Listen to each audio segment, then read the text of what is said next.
जय गुरुदेव। प्रणाम सभी को। निरोग जीवन के महत्वपूर्ण सूत्र अध्याय 9 तंबाकू एक भयानक दुर्व्यसन।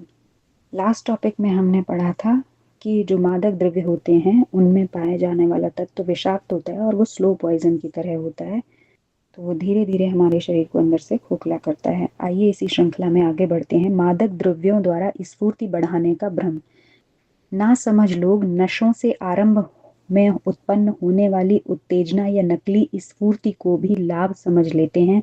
जैसे शराब पीते ही शरीर में एक सनसनी पैदा हो जाती है और उसके भ्रम में पड़कर मनुष्य अपनी वास्तविक शक्ति को भूलकर बड़ी फुर्ती और तेजी से काम करने लग जाता है। पर वह ऐसा ही होता है जैसे किसी घोड़े को चाबुक मारकर उसकी ताकत से अधिक तेज दौड़ाना।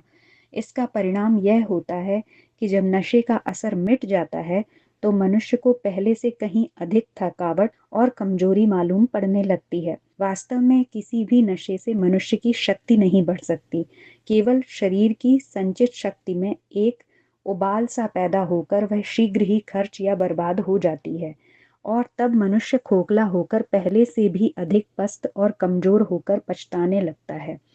पर धीरे धीरे नशेबाज को उस पदार्थ का इतना अभ्यास हो जाता है कि वह उसकी आदत का एक अंश ही बन जाता है। इतना ही नहीं कि वह उससे किसी प्रकार की हानि या कुप्रभाव का अनुभव नहीं करता, वरन वह ऐसी स्थिति में पहुंच जाता है कि बिना उस नशे के पदार्थ का सेवन किए उससे काम ही नहीं होता और अधमरा सा होकर पड़ा रहता है। जैसे ही उसे अपना अमल मिल जाता है कि वह चैतन्य हो जाता है और बड़ी प्रसन्नता तथा दिलचस्पी का भाव प्रकट करने लगता है, तब उसकी दशा ऐसे अड़ियल टट्टुओं की सी हो जाती है जो मार खाते खाते अपनी स्वाभाविक गति और शक्ति को खो बैठते हैं और केवल डंडा और चाबुक खाकर थोड़ा बहुत चलते हैं।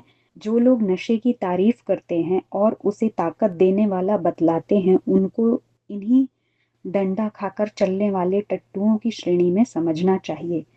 तो आज के टॉपिक में हमने पढ़ा कि मादक द्रव्यों को खाने से कुछ लोगों के मन में ऐसा भ्रम है कि स्फूर्ति बढ़ जाती है।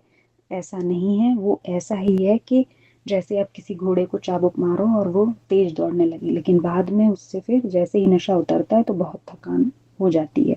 इसकी आदत डालकर काम करने की आदत अच्छी नहीं है। आज के लिए इतना ही। जय गुरुदेव। प्रणाम सभी को।